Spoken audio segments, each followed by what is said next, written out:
Hello people, welcome to Professor Benzene. This is Professor Benzene. Today we are discussing the second part of the solutions to NCERT questions of the third chapter of class 11th chemistry, classification of elements and periodicity in properties. In this video we will discuss solutions to exercise questions 9 to 16. So let's begin.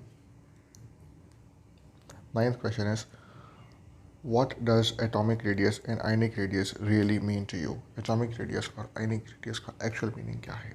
Atomic radius is the radius of an atom. It measures the size of an atom. It is the element. If the element is a metal, then the atomic radius refers to the metallic radius. And if the element is the non-metal, then it refers to as covalent radius. मतलब radius जो है वो element के atom के size को define करता है, और जो अगर मेटल है, जो मेटल एलिमेंट है वो अगर मेटल है तो एटॉमिक रेडियस को हम कहते हैं मेटालिक रेडियस, और वही अगर नॉन मेटल है तो उसी को बोलते हैं covalent radius. Metallic radius is calculated as the half of the internuclear distance separating the metal cores in the metallic crystal.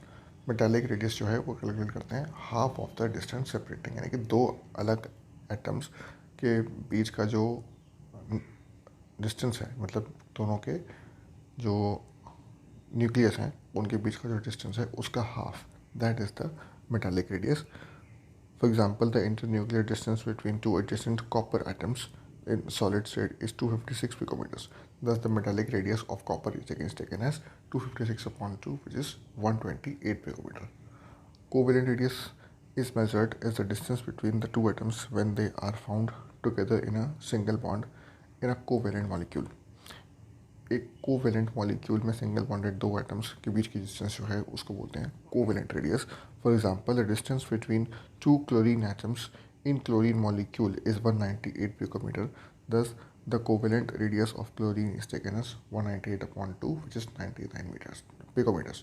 तो क्लोरीन का एटम सिमिलर एटम होना चाहिए. क्लोरीन का जो एक मॉलिक्यूल है Cl2, उसमें Cl बॉन्ड Cl जो बॉन्ड है वहाँ पे दोनों ई न्यूक्लियस के बीच की डिस्टेंस 198 पिकोमीटर है. So half of it again radius, so 198 upon 2, 99 picometres is the covalent radius of chlorine. Ionic radius क्या होती है? Ionic radius means the radius of an ion, which is cation or anion, and the ionic radius can be calculated by measuring the distance between the cation and the anion in ionic crystal. Since a cation is an atom resulting in increase in effective, since the fins formed by removing the electron from the atom, the cation has a fewer electrons than the parent atom, resulting in the increase in the effective nuclear charge. Thus, the cation is smaller than the parent atom. Ionic radius कौन सी होती है? जब कोई भी element जो है, कोई भी एटम वो इलेक्ट्रॉन गेन करके यूज़ करेगा तो आयन के फॉर्म में आएगा. आयनिक फॉर्म में जो रेडियस निकलेगी उसको बोलेंगे आयनिक रेडियस. तो outermost shell, last electron present वाली शेल जो है वो, और न्यूक्लियस के बीच की डिस्टेंस जो है, that would be ionic radius. तो जब इलेक्ट्रॉन लूज़ करेगा यानी कि cation बनेगा तो उस केस में एक इलेक्ट्रॉन कम हो जाएगा. So ionic radius will be less than the parent atom radius. Atomic radius से कम हो जाएगी क्योंकि इफेक्टिव न्यूक्लियर चार्ज जो है वो बढ़ जाता है. और रिवर्स केस अगर वो एनायन होगा तो इलेक्ट्रॉन गेन करेगा, यानी कि एक नई शेल बढ़ेगी या इफेक्टिव न्यूक्लियर चार्ज कम हो जाएगा. इफेक्टिव न्यूक्लियर चार्ज कम होने की वजह से जो है वो आयनिक रेडियस बढ़ जाती है. तो पेरेंट एटम से ज़्यादा होती है anion radius. Thus, the cation is smaller than the parent atom. For example, the ionic radius of Na plus is 95 picometer, whereas the atomic radius of Na is 186 picometer. तो Na plus जो है उसकी atomic radius 95 है, जबकि Na है जो sodium individual atom, parent atom की radius 186 picometre है. On the other hand, an anion is a larger size than parent atom. This is because anion has same nuclear charge but more electrons than the parent atom, resulting in an increased repulsion among the electrons and decrease in the effective nuclear charge.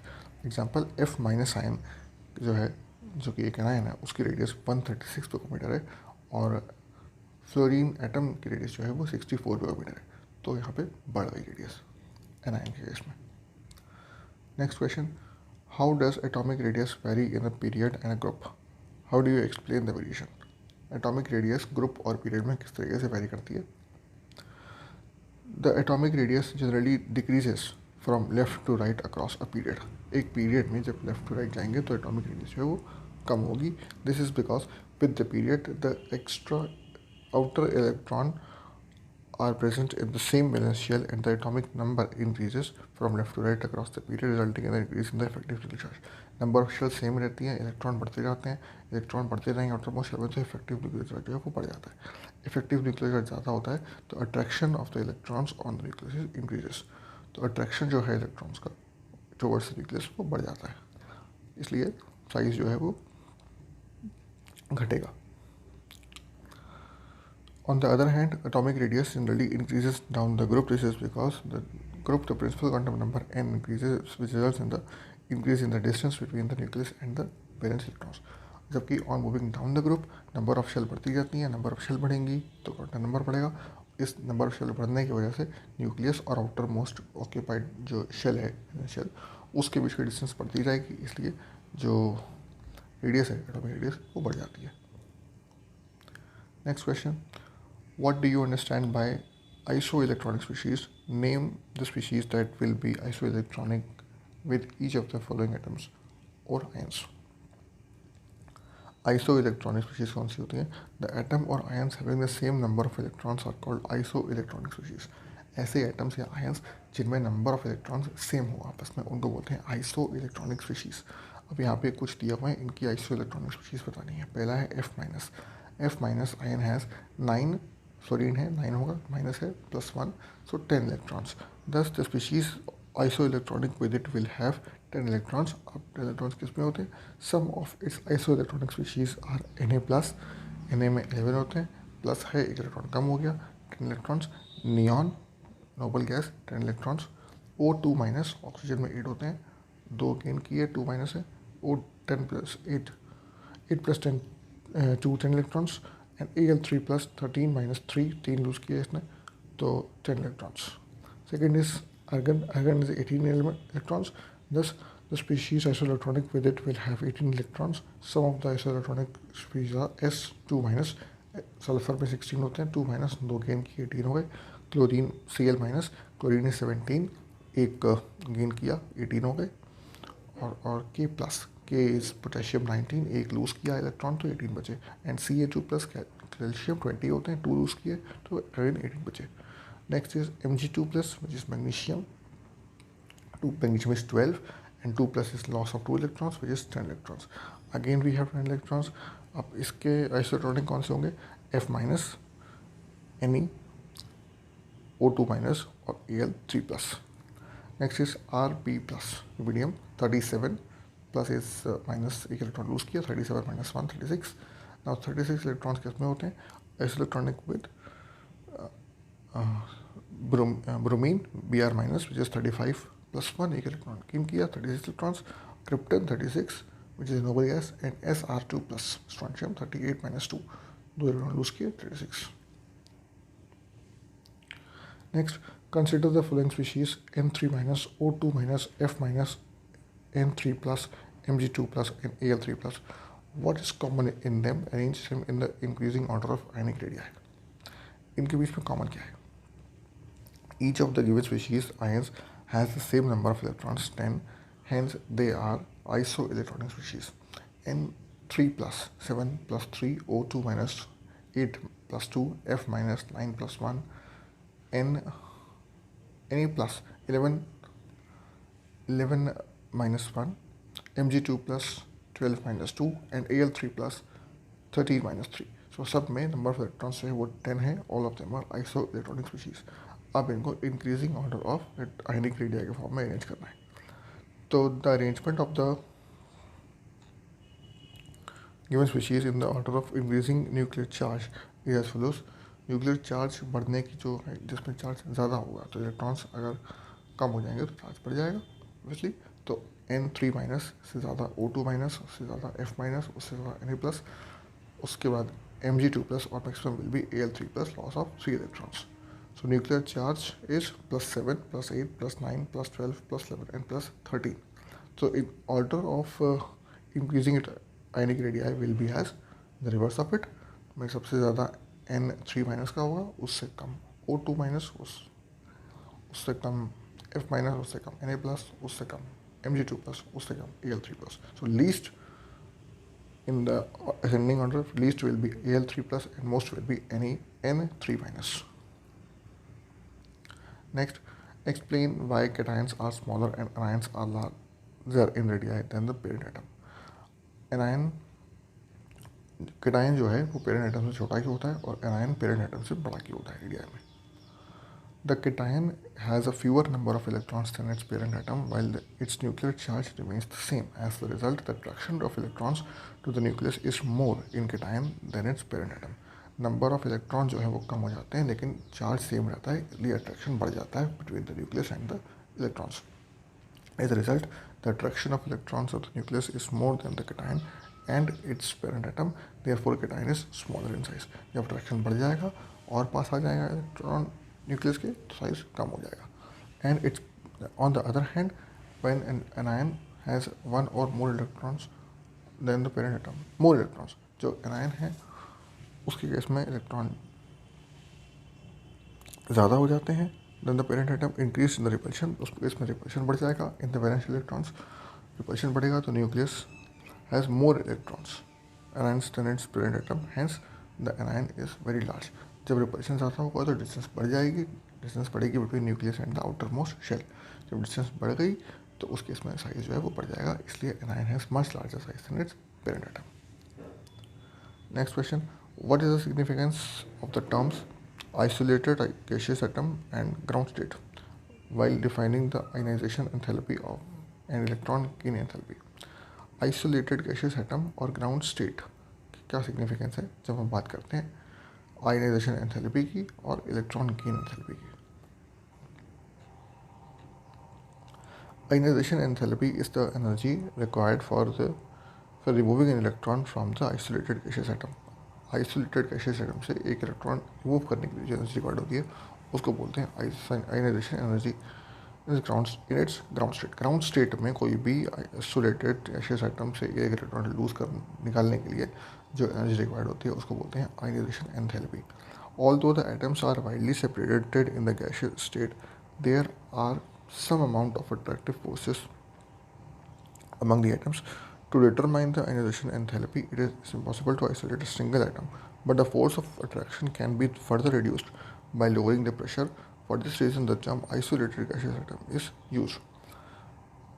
जो atoms हैं gases के atoms के वो already बहुत दूर होते हैं लेकिन फिर भी some form of attraction forces do work, जिसको कम करने के लिए हम प्रेशर लो करने पे वी कैन रिड्यूस जो फोर्स ऑफ अट्रैक्शन है उसको फर्दर कम कर सकते हैं बाय रिड्यूसिंग द प्रेशर. इसलिए isolated gaseous atom is used as in definition of ionization enthalpy. मतलब कि प्रेशर और रिड्यूस करके और जो फोर्स ऑफ अट्रैक्शन उसको कम करके एक आइसोलेटेड एटम गेन कर सकते हैं. इसलिए आयनाइजेशन के टर्म्स में आइसोलेटेड एटम का जो एटम है वो यूज़ होता है. Ground state of an atom refers to the most of stable state of an atom. If an isolated gaseous atom is in its ground state, then less amount of energy would be required to remove an electron from it. Isolated atom जब से ज़्यादा stable कब है, कोई भी atom most stable is in ground state, maximum stability होगी तो जो ग्राउंड स्टेट में होगा तो इलेक्ट्रॉन रिमूव करने के लिए जो एनर्जी रिक्वायर्ड है वो बहुत कम होगी. Therefore for comparison purpose ionization enthalpy and electron gain enthalpy must be determined for an isolated gaseous atom in its ground state. Next question, energy of an electron in the ground state of the hydrogen atom is minus 2.18 into 10 power of minus 18 joules. Calculate the ionization enthalpy of atomic hydrogen in terms of joule per mole. Atomic hydrogen की निकालनी है in terms of joule per mole. कैसे करेंगे? The energy of an electron in its ground state of the hydrogen atom is minus 2.18 into 10 power of minus 18 joules. Therefore, the energy required to remove that electron from the ground state of hydrogen atom is 2.18 into 10 power of minus 18 joules. Therefore, ionization enthalpy of atomic hydrogen is also 2.18 into 10 power of minus 18 joules. Ionization enthalpy for hydrogen atom in joule per mole, in terms of per mole, we have 2.18 into 10 power of minus 18 into 6.02 into 10 power of 93. So we get 1.31 into 10 power of 6 joules per mole. 1.31 into 10 power of 6 joule per mole in terms of, we have it in joules and we have it in joules per mole.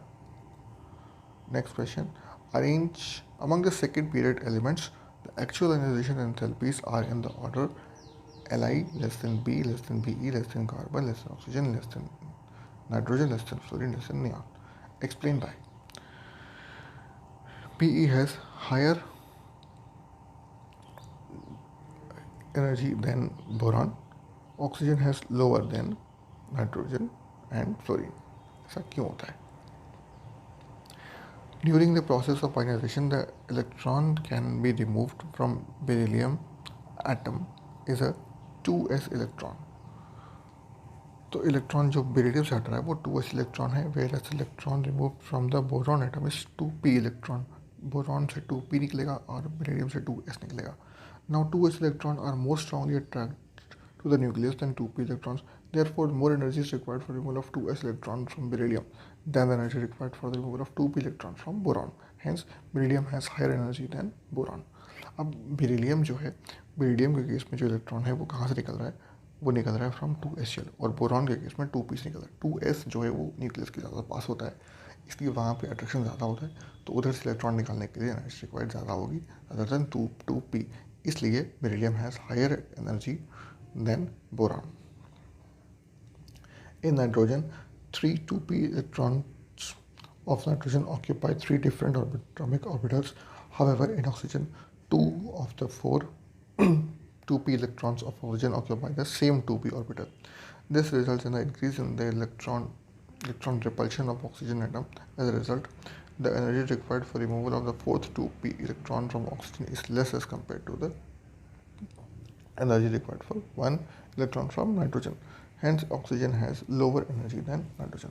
अब जब case of nitrogen है तो वहाँ पे 2p shell में तीनों में 2px 2p 2pz तीनों में एक एक इलेक्ट्रॉन होता है इंडिविजुअल, तो उसको निकालने के लिए जो एनर्जी चाहिए वो ज़्यादा होती है, उससे कम लगती है ऑक्सीजन में, क्योंकि 2p4 हो गया ऑक्सीजन में, तो 300 शेल में एक और चौथा electron again will go in 2px.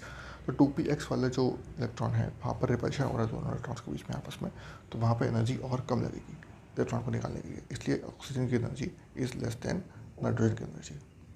Fluorine contains one electron and occupies and one proton more than oxygen. As a result, its dose is being added to the same shell. The increase in the nuclear attraction due to addition of the proton is more than the increase in the electronic repulsion due to addition of electron. Therefore, the valence electrons of fluorine atom experience more effective nuclear charge than experienced by the electrons present in oxygen. As a result, more energy is required to remove the electron from fluorine than from oxygen atom. तो effective nuclear charge बढ़ जाता है, cell same रहेगी, again number of electrons बढ़ते जा रहे हैं, electron बढ़ जाएंगे, इफेक्टिव न्यूक्लियर चार्ज बढ़ जाएगा. इफेक्टिव न्यूक्लियर चार्ज अगर बढ़ेगा तो energy required will be higher, इसलिए फ्लोरीन की केस में energy is more energy required than. तो दोस्तों, इस वीडियो में इतना ही. अगर ये वीडियो आपको पसंद आया, अगर ये वीडियो आपके काम का था, तो प्लीज़ इसे लाइक करिए, चैनल को सब्सक्राइब करिए और इस वीडियो को अपने दोस्तों के साथ स्कूल में, कोचिंग में, सब जगह शेयर करिए ताकि ये वीडियो उनके काम आ सके. मिलते हैं अगली वीडियो में नए टॉपिक के साथ बहुत जल्द. Thank you very much.